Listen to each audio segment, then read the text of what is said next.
तो जय हिंद दोस्तों। इंतज़ार मत करो, जितना तुम सोचते हो उससे कई गुना तेज़ी से समय निकल रही है।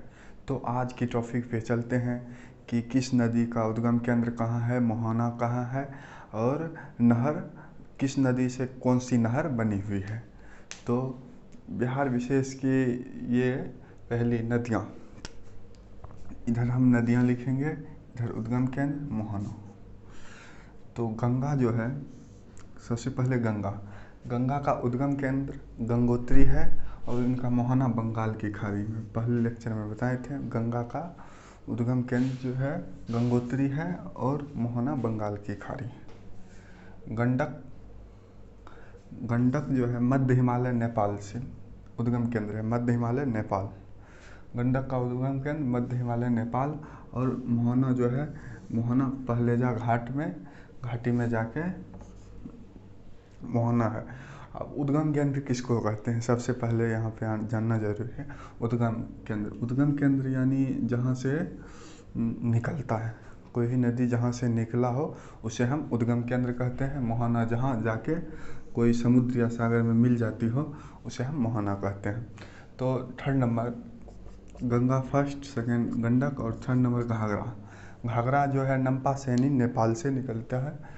घाघरा नदी नमपा सैनी नेपाल से निकलकर छपरा गंगा में जाकर मिल जाता है, छपरा गंगा में जाकर मिल जाता है। और बूढ़ी गंडक, उसके बाद बूढ़ी गंडक सोमेश्वर पहाड़ी से जो है उद्गम केंद्र है, सोमेश्वर पहाड़ी से उद्गम केंद्र है और मुंगेर में गंगा में जाकर मिल जाता है। ये बूढ़ी गंडक जो है सोमेश्वर की पहाड़ी में उद्गम केंद्र है और मुंगेर गंगा में जाकर मिल जाता है।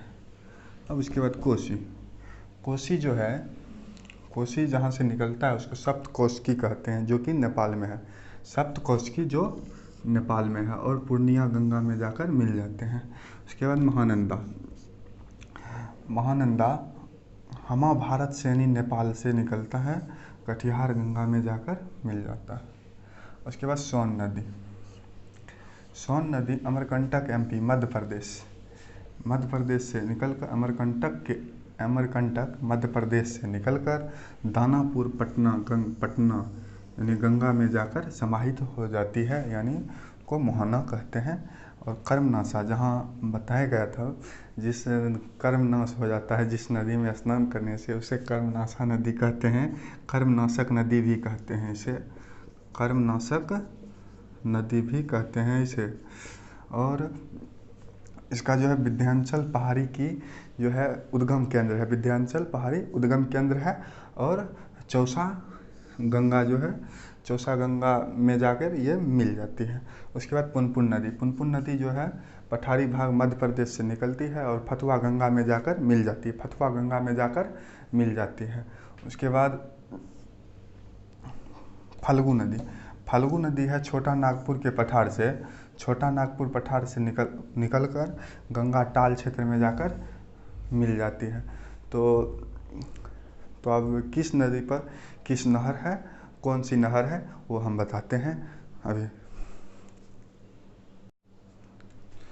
आते हैं फिर बिहार की प्रमुख नहरें पर आते हैं।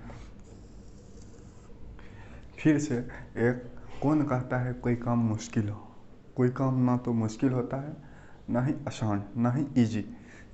बस आपको शुरू करने की देरी होती है, इसके चलते हैं। सिर्फ बिहार में जो है अधिकतर जो नहर है गंडक नदी पे ही बनाया गया है, जिसमें हम 5 नहर बताएंगे, जिसमें कि 4 नहर गंडक पर ही बना हुआ है, एक राजपुर नहर जो है कोसी नदी पर बनाया है। तो इसमें चलते हैं फिर त्रिवेणी नहर गंडक नदी पर बनाया गया है। और तिरहुत नहर जो है गंडक नदी पर ही बनाया गया है। और सारण नहर ही गंडक नदी पर ही बनाया गया है। और तेऊर नहर गंडक नदी पर और राजपुर नहर कोसी नदी पर। तो फिर से चलते हैं, एक बार रिवीजन करते हैं। त्रिवेणी नहर गंडक नदी पर, त्रिवेणी नहर याद रखना है, त्रिवेणी नहर गंडक नदी पर और तिरहुत नहर गंडक नदी पर, सारण नहर गंडक नदी पर और तेऊर नहर गंडक नदी पर और राजपुर नहर जो है कोसी नदी पर बनाया गया है। तो चलते हैं अब फिर मिलते हैं नेक्स्ट वीडियो में। बिहार मिट्टियाँ किस प्रकार हैं, दोमट क्या है, तो हम बात करेंगे खादर बांगर कहाँ कितनी बारिश होती है, ये सब चर्चा करेंगे नेक्स्ट वीडियो में। तो इस वीडियो को ज़्यादा से ज़्यादा शेयर करें। जो भी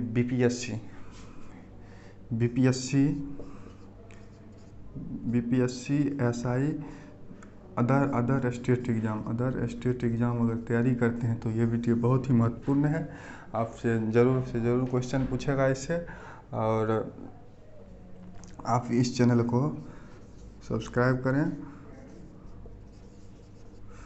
आयुष पीयूष इडू 1 2 3 चैनल को सब्सक्राइब करें, लाइक करें। और पसंद आए, अगर कोई प्रॉब्लम लगे तो, दिक्कत लगे तो कमेंट करिएगा। Thank you. चलते हैं। जय हिंद, जय भारत।